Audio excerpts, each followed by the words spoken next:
인사드리겠습니다. 안녕하세요. 예, 반갑습니다. 오늘은 이제 지난 시간에 이어서요, 2018년도 1회 전기산업기사 전기설비 기술 기준에 관련된 해설 해보도록 하겠습니다. 역시 뭘 버리고 뭘 봐야 될지 결정해 보도록 할게요. 자, 81번이 됩니다. 전 가섭선에 관하여 각 가섭선의 상정 최대 장력이 33%와 같은, 요 말이 핵심이에요. 불평균 장력의 수평 종분력에 의한 하중을 더 고려하여야 할 철탑의 유형이죠. 그래서 81번은요, 철탑에 뭐가 되냐면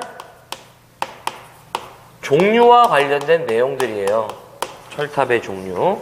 그래서 첫 번째가 무슨 철탑이냐면 직선형 철탑이 있는데요. 하나만 기억하시면 돼. 자, 몇 도가 되냐면 수평각도 3도 이하인 개소에 적용한다고 합니다.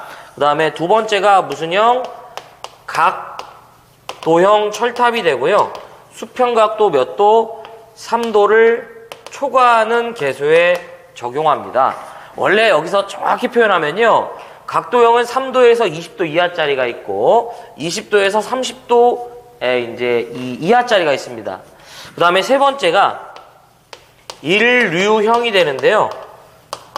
일류형 철탑은 일류한다 내지 억류한다라고 나오니까 요 정도만 기억하시면 되고요. 철탑이 가선되는 최초 철탑과 끝나는 부분에 이들이 배치가 되고요. 또 하나가 이제 얘 같은 경우에는 2에서 30도, 20에서 30도라고 말씀드렸죠. 30도가 초과하는 개소에 얘를 적용하기도 합니다. 그 다음에 네 번째가 이제 내장형이 돼요. 자, 내장형 철탑인데 세 가지 타입의 시험 문제가 나옵니다. 첫 번째가 양쪽에 경관에 차가 큰 곳이나 내지 직선형 철탑이, 이 직선형 철탑이 연속하여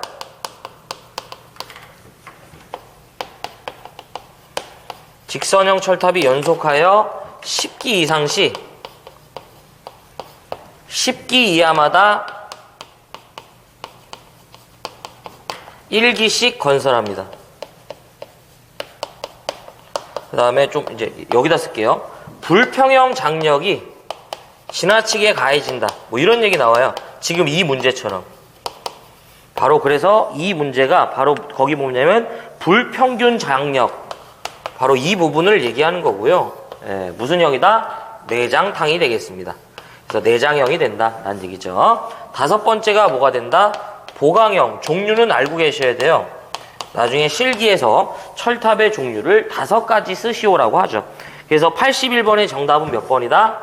3번이 되겠습니다. 자, 82번이 됩니다. 좀 이게 기니까요, 제가 한번 지어보고 나서 시작을 해볼게요. 자, 철근 콘크리트주로서 전장이 15m고요. 설계 하중이 8.2kN이다. 이 지지물을 논이나 기타 지반이 연약한 곳 이외에 기초 안전율에 고려 없이 시설할 경우 그 묻히는 깊이는 기준보다 몇 cm를 더 가산하는가라는 얘기예요. 자, 그러면 82번은 지지물의 매설 깊이가 됩니다. 82번은 지지물의 뭐가 된다? 매설 깊이가 돼요. 자, 첫 번째가 조건이 뭐냐면 6.8kN 이하의 지지물이고요. 무게로 따지면 700kg이 되겠습니다. 예, 이렇게 주어지질 않아요. 예. 자, 이때는 15m 이하인 지지물은 자신의 길이의 6분의 1 이상을 매설합니다. 자, 이때는 15를 초과하면요. 15를 초과하면 2.5m 이상 매설해준다고 합니다. 근데 이 기준은 좀 특이한 기준이 있어요. 그래서 17에서 20m인 경우에는 2.8인데요. 이 조건을 하지 말자고요. 이 조건을 외우면 좀 더 복잡해집니다. 그 다음에 두 번째가 9.8kN 이하가 돼요. 예, 그러니까 6.8을 초과하고 9.8kN 이하다. 이렇게 이제 해당이 되면, 예, 이 계산한 값에 0.3m 더 가산해 준다고 보시면 돼요. 그럼 만약에 이 경우에는 그냥 2.8 고정적이죠. 예.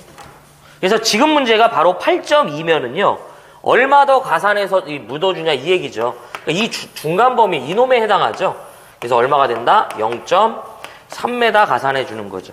그래서 정답은 몇 번이에요? 2번. 이렇게 하면 되겠지. 자, 그 다음에, 마지막, 세 번째가 14.72 kN 이상이 되고요. 그러니까 이하가 되고요. 요게 이제 1500 kg 이하가 돼요. 네. 자, 그 다음에, 요때는, 요 매설 깊이에 얼마가 된다? 이제 0.5m 더 가산해줘요.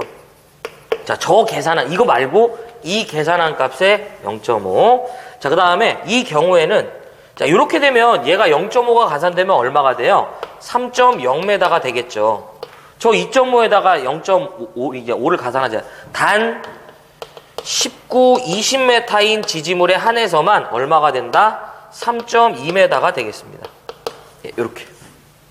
그래서, 82번은 지지물의 매설 깊이가 요렇게 저희가 정리가 되죠. 자, 그 다음에, 그래서 82번의 정답은 몇 번이야? 2번. 자, 83번. 케이블 트레이 공사에 사용되는 케이블 트레이가 수용된 모든 전선을 지지할 수 있도록 적합한 강도일 것일 경우 케이블 트레이의 안전율은 얼마 이상으로 하지? 자, 케이블 트레이와 관련된 내용이죠. 이건 세 가지가 시험 문제에서 출제가 되고요.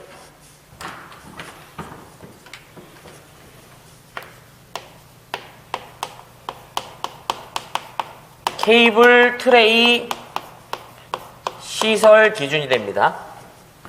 첫 번째가 안전율은 이 케이블 트레이의 안전율은 얼마 이상이 된다? 1.5 이상이 되겠습니다.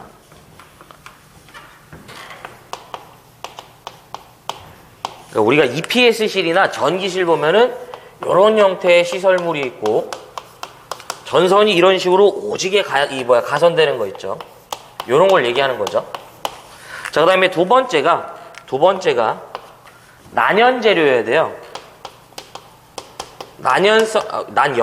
난연성의 재료일 것이고요.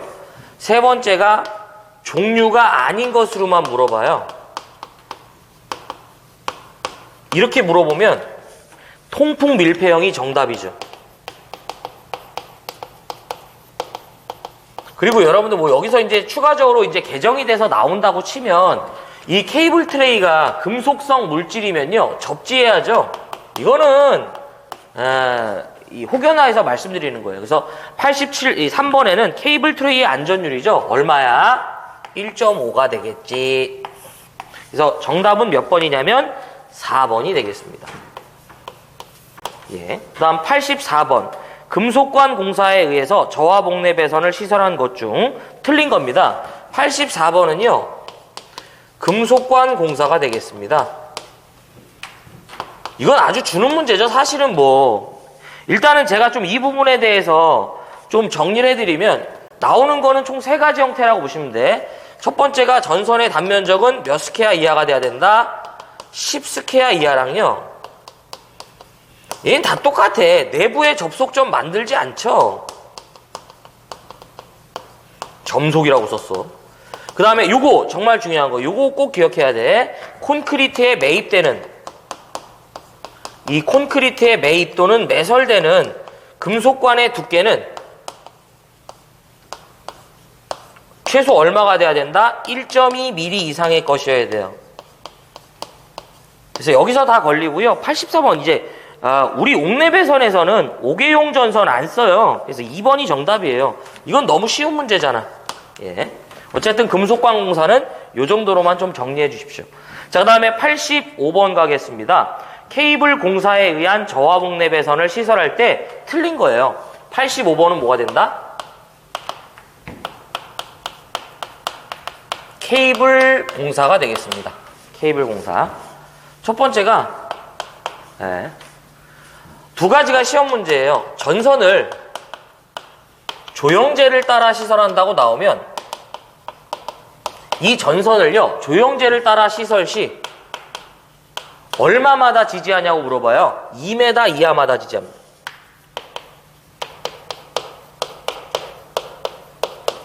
두 번째가요, 만약에 그 전선이 이 케이블이 캡타이어 케이블인 경우에는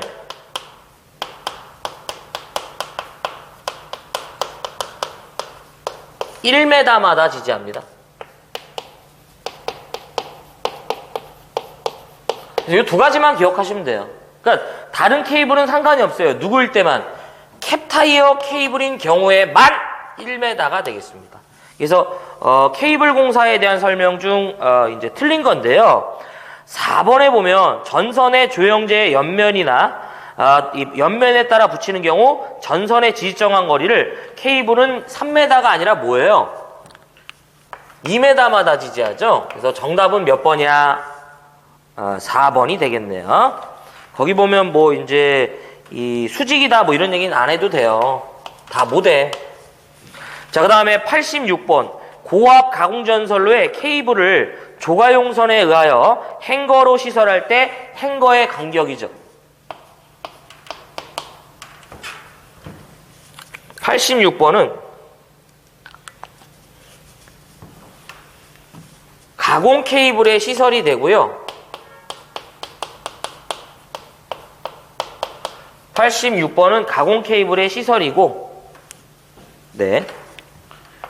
요것은, 뭘 얘기하는 거냐면, 조가용선의 시설 기준이다라고 보는 거예요.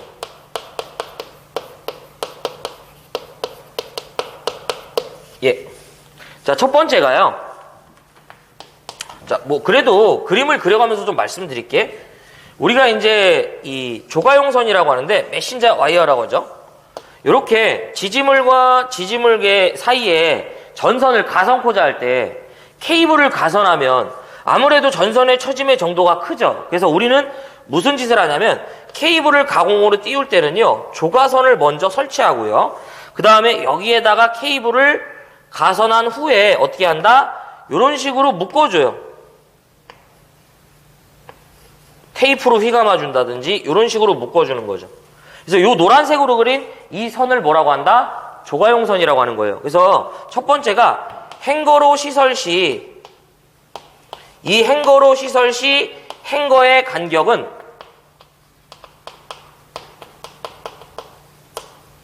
네, 0.5m 이하마다 지지합니다.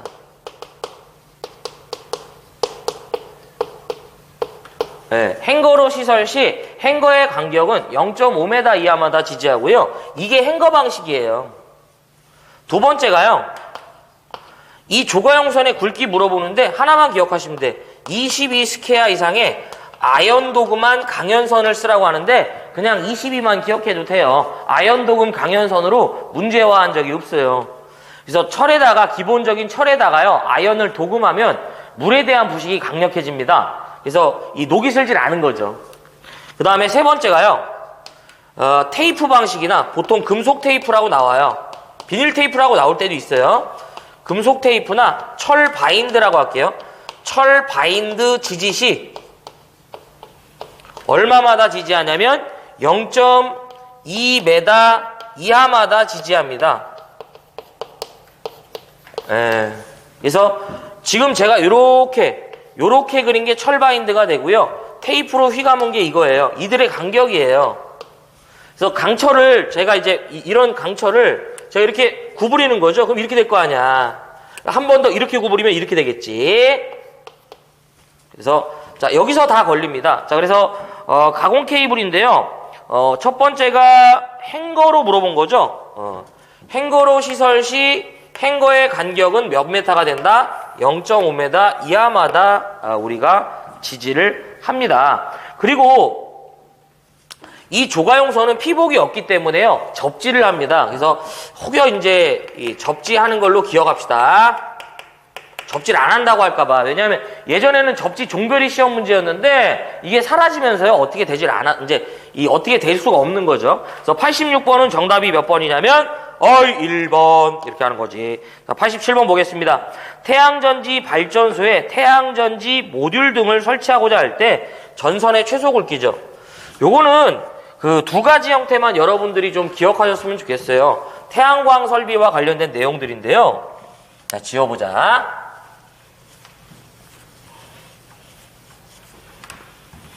혹여 이 기술 기준에서요, 태양광 설비와 관련된 얘기가 나오면 거의 대부분 두 가지 선에서 시험 문제가 정리가 됩니다. 80 몇 번이다? 7번이죠.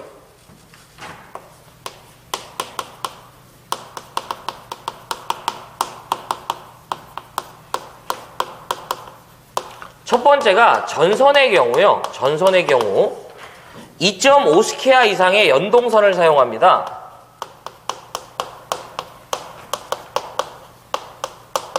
두 번째가요.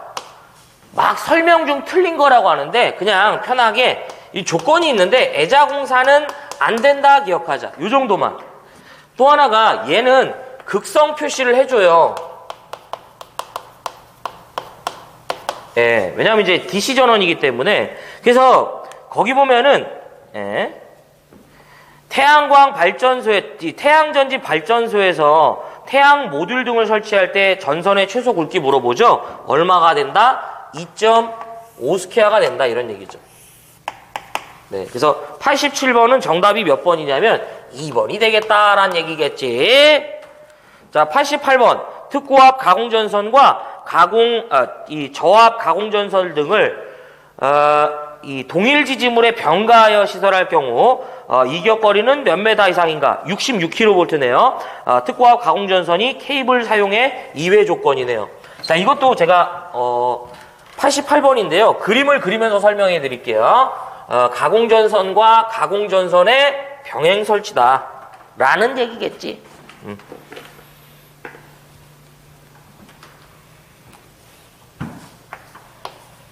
자, 가공전선과 뭐가 된다? 가공전선의 병행 설치다. 요거를 예전에는 병가라고 불렀는데요. 이제 기술 기준이 개정이 되면서요. 그렇게 부르질 않고요.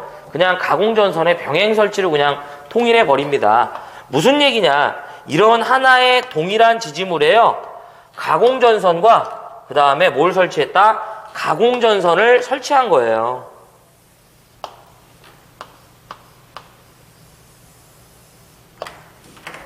자, 그러면 조건 등이 있는데요. 자, 여기서 뭐가 나올 수 있는지 한번 보자. 가공전선의 병행 설치는 100kV 미만에서만 가능합니다. 자, 또 하나가 얘는 목줄은 시설할 수 없어요. 그 다음에 이 경우는 제2종 특고압 보완공사를 진행하고요.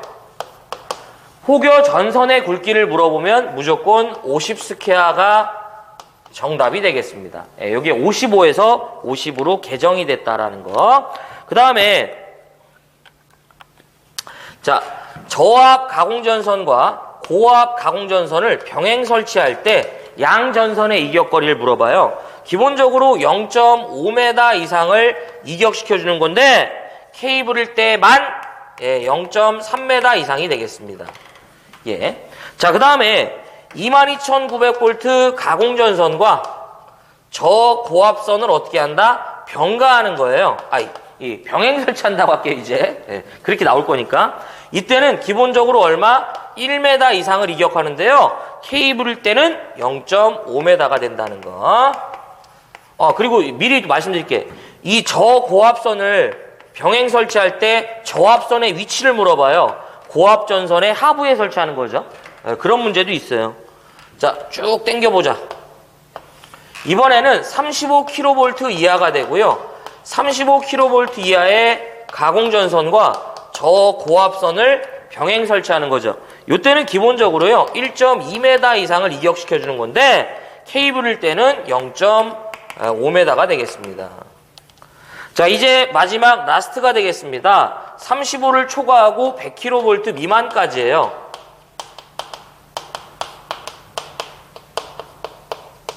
자, 이 경우라면 무조건 얼마 이상 이격한다? 2m 이상 이격하고요. 케이블일 때만 1m가 되겠습니다. 그래서 지금 66이니까, 그쵸? 66이니까 뭐예요? 여기에 해당하는 거지. 그쵸? 그래서 아무 조건이, 케이블이 아니라며. 그럼 2m가 되겠네요. 그래서 정답은 몇 번이야? 2번. 이렇게 찍어야지. 자, 그 다음에 89번 가겠습니다. 네, 여기서 다 걸려요. 자, 89번인데, 요거는 지우지 않고 여기다 한번 해볼게요. 변압기 고압측의 일선 지락 전류가 30A인 경우에 접지공사의 최대 접지 저항값은 몇 옴인가? 단, 고압측 전로에 저압측 전로와 혼촉에 의해서 1초 이내에 자동 차단하는 장치가 되어 있대요. 예전에는요, 이 부분을 이종접지공사의 시설 기준이라고 하는데, 이제는 이 접지를 이종접지라 하지 않고요, 변압기 중성점 접지공사라고 그래요. 그래서 중성점 접지공사에 이 접지 저항값을 계산하는 문제죠. R이라고 해볼게요. R. 그래서 기준은 다 똑같아요. 근데 이것을 이종접지라고 불렀던 부분을 그냥 변압기 중성점 접지공사다 이렇게 이제 부르는 것 뿐입니다. 기준은 그대로 살아남아 있어요. 자, 어떤 식이든 그 식은 변하지 않는데요. 자, 이 R이라는 것은 일선 지락전류분의 자, 150, 300, 그 다음에 600이 되겠습니다. 그러면 우리가 흔히 말하는 저항이라는 건 어떤 식이든 전압을 뭘로 나눈다? 전류로 나눠준 거예요. 그럼 위에서 언급한 150, 300, 600은 뭐지? 전압 수치를 얘기하죠. 그래서 첫 번째가 150V의 전압을 우리가 대입코자 할 때는 어떻게 하는 거냐면 아무 조건이 없는 경우가 되겠고요. 두 번째가 300V라는 수치를 대입할 때는 이 사고가 발생했을 때 2초 이내에 자동 차단하는 장치가 있다라 하면 300으로 대입하는 거고요. 세 번째가 만약 600V를 대입할 수 있을 때에는 1초 이내에 자동 차단하는 장치가 있는 조건이다라고 나오면 600이 자동적으로 대입이 됩니다. 이 문제는 자, 그리고 일선 지락 전류는 주어집니다. 원래 계산을 해야 되는데요. 우리는 여기서는 주어진다고 보시면 되죠. 그러면 R이라는 것은 일선 지락 전류가 몇 암페어래요? 30A죠. 그 다음에 지금 보니까 마지막에 1초 이내에 자동적으로 차단하는 장치가 설치되어 있다라고 했으니까 뭐예요? 600 조건에 이제 해당을 하는 거죠. 그래서 여기다가 600을 잡아 엮는 거예요. 그래서 몇 옴 이하가 나와야 된다? 20옴 이하가 나와야 하는 거죠. 그래서 정답이 몇 번이야? 4번. 이렇게 꼭 기억하셔야 돼요, 이거는. 네. 자, 그 다음에 90번. 전광 표시 장치에 사용되는 저하복내 배선에 금속관 공사를 할 경우 연동선의 최대 단면적이죠. 요것도 제가 이제 이 저하 목내 배선의 굵기로 좀 정리를 해드렸었죠. 세 가지 타입만 보세요. 90번이죠. 저하 목내 배선인데요. 그냥 제가 정리해드린 대로 정리하셔. 이게 좀 다 못 외워. 첫 번째가 전선의 굵기는 기본적으로 2.5스퀘어 이상의 연동선이에요. 네, 근데 조건이 있어. 두 번째, 만약에 조건에서요 뭐 출퇴 표시나 지금 이 말처럼 요 두 가지가 주어질 거예요. 전광 표시, 그 다음에 제어 회로용이다, 뭐 요딴 얘기가 들어오면요 1.5스퀘어예요.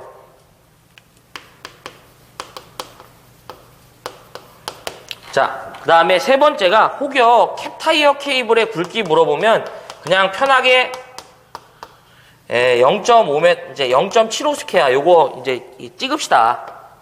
요렇게 정리하시고 끝내버리죠. 그래서 지금 뭐예요? 전광 표시 장치죠? 얼마가 된다? 1.5가 되는 거예요. 정답은 몇 번이야? 3번. 요렇게. 그 다음에 91번 고압 가공전선로에 사용하는 가공지선은 인장 강도 5.26kN 이상의 것 또는 지름 몇 미리 이상의 나 경동선을 사용하는가. 우리가 이제 지난 회차 때는 뭘 물어봤냐면 바로 특고압 가공지선의 굵기를 물어봤는데 이번 회차에서는 이제 고압 가공지선의 굵기 물어봤네요. 자, 가공지선이 되겠다. 그래서 가공지선은 지지물의 최상단에 설치가 되는 전선이 되겠죠. 그래서 자, 우리 이렇게 완금이 있으면 이렇게 이 전선이 이런 식으로 가선되죠. 맨 위에 코칼콘 하나 씌워주고요. 이렇게 가선된다라고 말씀드렸죠. 그래서 뇌가 떨어졌을 때 어떻게 한다? 전선로가 아닌 가공지선 맞고 대지로 방전되게끔 하는 원리가 되겠고요.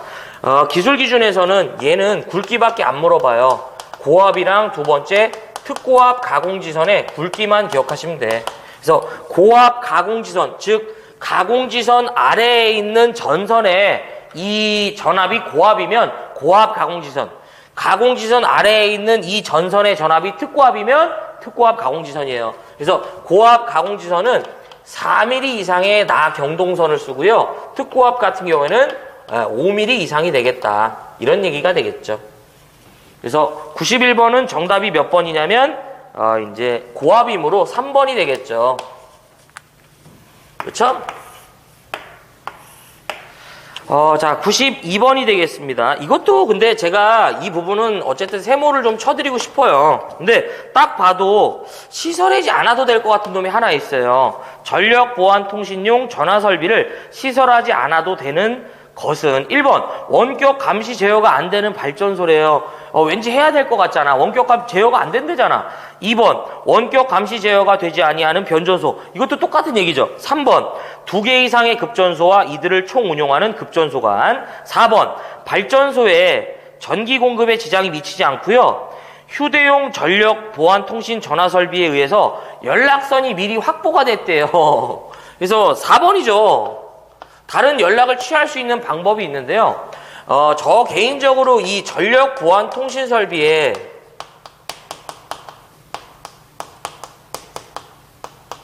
시설 기준에서는 딱 하나만, 2개 이상의 급전소 이거 하나만,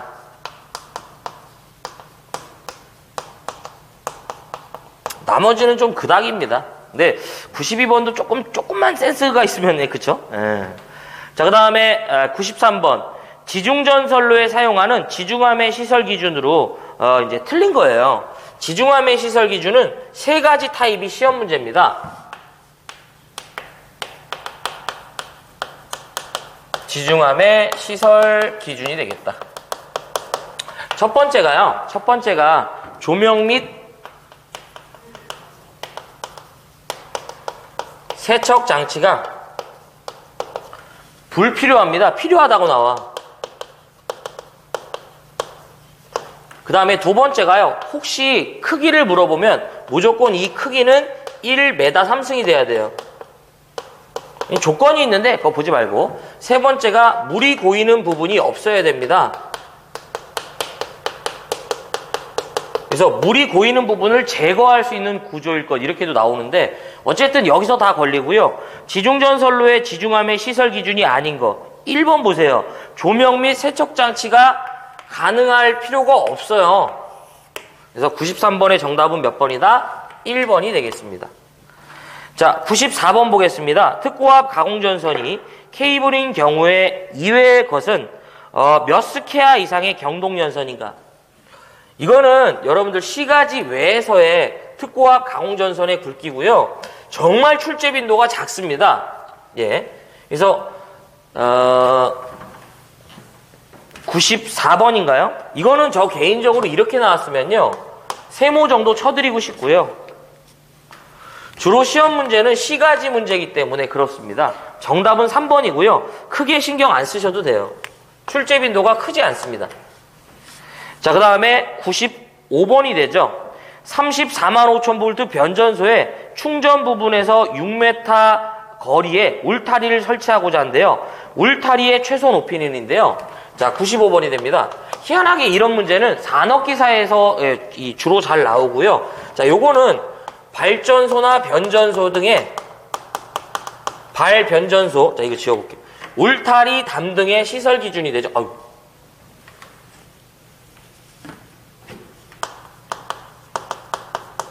울타리 담 등의 시설 기준이 되겠습니다. 네, 발 변전소, 울타리 담 등의 시설 기준이다. 자, 첫 번째가 울타리 담 등의 높이를 물어봐요. 최소 높이는 얼마가 되냐? 바로 2m가 되겠습니다. 두 번째가요, 울타리 담 등으로부터 지표 하단 사이의 간격이죠.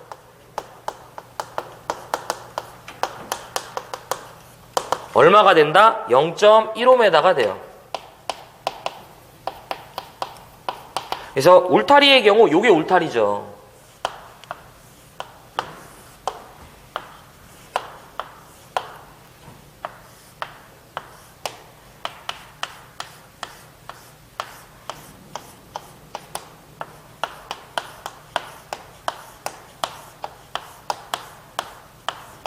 자, 바로 이 대지면과 요 하단 사이의 간격, 여길 얘기합니다. 바로 얼마가 된다? 0.15m. 세 번째가요, 울타리 담 등으로부터 울타리 담 등의 높이와 어디가 된다? 충전부까지의 거리를 말해요. 네. 그러면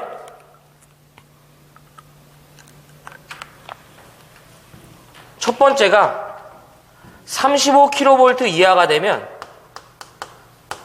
기본적으로 요거는 A 플러스 B라고 해볼게요. A 플러스 B는 5m 이상이 돼요. 그럼 여기서 말하는 A는 뭐냐면 울타리 담 등의 높이를 A라고 하고요. 충전부까지의 거리를 B라 해볼게요. 그러면 예를 들어서 울타리 담 등의 높이가 Am라고 하고요. 충전부는 그 장비에 감전의 우려가 있는 그 장비까지의 거리다라고 볼게요. 35kV 이하의 장비가 이렇게 있다 이거죠. 그럼 여기서 여기까지 떨어진 거리를 B라 하는 거죠. 예. 그 다음에 두 번째가 160kV 이하가 되면 기본적으로 A 플러스 B는요 5m, 그러니까 5m가 아니라 6m 이상을 이격시켜 줍니다. 세 번째가 160kV를 초과하는 경우에는 기본 6에다가요 단수 적용해서 접근하셔야 돼요. 그럼 이 문제는 어떤 의도냐면 345,000V 변전소의 충전 부분에서의 거리가 6m인 부분에 울타리를 설계한대요. 얼마 이상 설치하니에요. 그럼 봐봐요. 그럼 먼저 160을 초과할 때 이 합계가 얼마 이상인지를 알아야죠.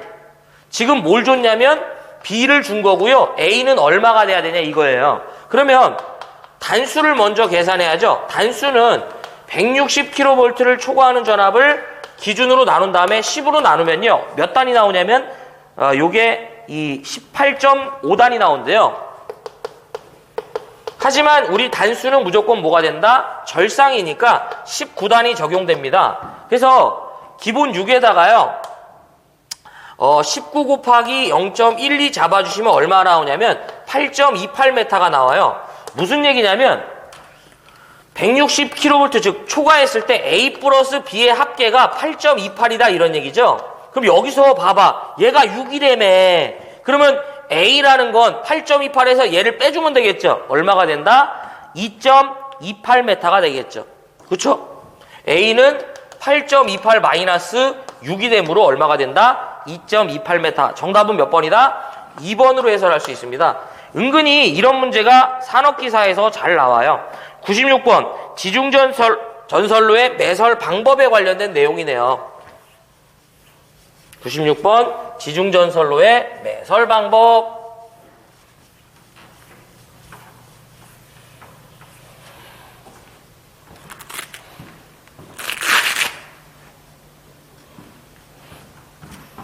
지우개를 몇 개 더 갖고 와갖고 이렇게 붙여. 자, 우리 지중전선로에 뭐가 된다? 매설 방법이다. 첫 번째가 직접 매설식. 두 번째가 뭐가 된다? 관로식. 세 번째가 뭐가 된다? 암 거식이 되겠죠. 예. 그래서 여기서 아닌 걸 물어봤죠. 뭐야 이거 압착식 이런 건 없죠. 정답은 뭐가 된다? 2번이 되겠습니다. 예. 그래서 여기서 좀 더 나올 수 있는 것들이 뭐냐면요. 이 직접 매설식은 차량이나 중량물에 압력의 우려가 있는 경우에 매설한다면 최소 얼마? 1m 이상을 매설하고요. 1.2였는데 1로 개정됐죠. 그 다음에 이를 제외한 나머지 기타의 구간이다 라고 나오면 얼마가 된다? 0.6m가 되겠습니다. 그 다음에 관로식인데 남거식을 좀 밑으로 해보죠. 기본적으로 몇 메다? 1m 이상을 매설해 주고요. 매설되는 위치가 어떤 차량이나 중량물에 아이고 너무 작아졌다.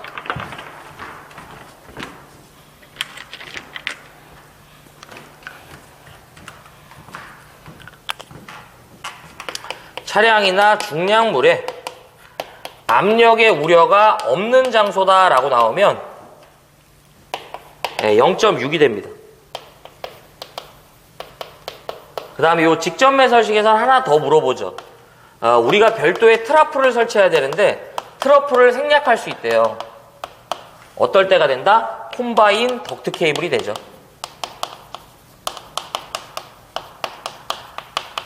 네, CD 케이블이라고 했죠. 그 다음에 이제 요게 이제 세 번째가 암거식이죠. 이렇게 같이 다 정리하시면 여기서 더 나올 수 있는 부분이 없어요. 자, 라스트 문제죠.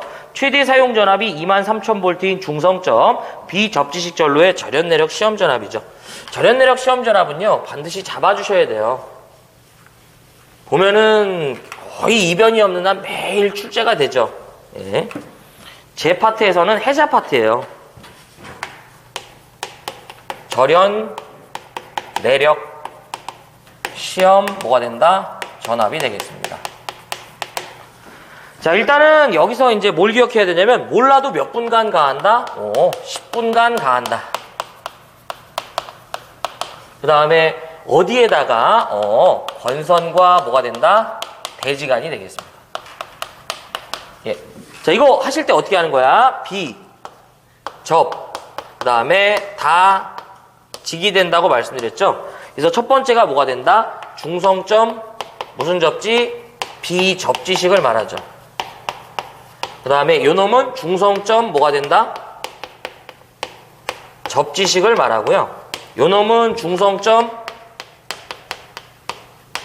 다중접지식. 그 다음에 요 놈은 중성점 직접접지식을 말해요.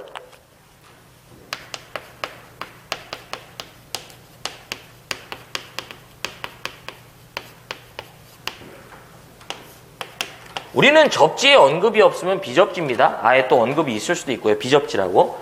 자, 비접지에서는 7kV 이하가 되면 측정코자 하는 대상의 전압의 몇 배? 1.5배를 가하죠. 10분간 가하는 거예요. 근데 뭐가 있냐면 최저전압이라는 게 있어요. 최저전압이 몇 볼트가 된다? 500볼트에 최저전압이 존재하죠. 그래서 실제 이렇게 계산한 값이 이 전압보다 작으면 계산 전압은 어떻게 된다? 500이 된다 이런 얘기고요. 자, 7kV를 초과하는 경우에는 측정코자 하는 대상의 전압의 몇 배? 1.25배입니다. 그렇죠? 자, 여기서도 뭐가 있냐면 최저전압이 있어요. 바로 뭐가 된다? 1500V가 되겠습니다. 네. 자, 그 다음에 접지식은 전압을 기억할 필요 없고요. 네, 접지 종류 보고 1.1배가 되겠습니다. 자, 최저전압이 얼마가 된다? 75,000V가 있습니다. 자, 다중접지는 대상의 전압의 0.92배. 없어요. 자, 직접 접지인데요. 170kV 이하가 되면 대상의 전압의 0.72배. 없고요. 170kV를 초과하면 대상의 전압의 0.64배. 이렇게 좀 정리해 주셨으면 좋겠습니다. 뭐 없어요. 자, 그럼 뭐예요? 최대 사용 전압이 23,000V인 중성점 비접지죠. 자, 무슨 접지다? 비접지예요. 그리고 전압이 몇 볼트가 된다? 23,000은 7kV 초과한 거잖아. 그러면은 23,000에다가 몇 배? 요거잖아요. 1.25배. 이렇게 계산하면 얼마가 나오냐면 28,750V가 나온대요. 이렇게 정리하면 됩니다. 그래서 정답은 4번이고요. 자, 마지막 하나. 요즘에 잘 나와요. 혹여 연료전지나 태양전지 나오면요. 네. 직류 몇 배? 1.5배. 교류 뭐가 된다? 1배가 됩니다. 자, 이렇게 정리하시면 되겠고요. 여기까지가 2018년도 1회 전기산업기사 전기설비 기술기준에 관련된 해설이었고요. 무엇을 보고 뭘 버려야 될지 한번 이제 정리해 드리도록 하겠습니다. 자, 1번이죠. 철탑의 종류와 관련된 내용이죠. 무조건 다 정리하셔야 되고, 82번 지중전선의 지중전선이 이제 지지물의 매설 깊이죠. 헤이저. 그다음에 83번 케이블 트리의 공사 이제 부분이죠. 세 가지. 안전율, 난연재료, 종류가 아닌 거. 그다음에 84번 금속관 공사, 이것도 제가 정리해 드린 거 봐주시고요. 85번 케이블 공사에 관련된 내용이 있었죠. 지지점 간의 거리만 나온다고 보시면 돼요. 그 다음에 86번 이제 조가용선의 시설 기준 해야죠. 87번 태양광 설비와 관련된 내용 두 가지. 88번 이제 이 가공전선과 이제 가공전선의 병행 설치죠. 정리해드린 부분 다 보시고. 89번 변압기 중성점 접지공사의 접지 저항값 계산하는 방법 있죠. 무조건 해야 됩니다. 90번도 옥내배선의 굵기 제가 정리해드린 것만 보시고요.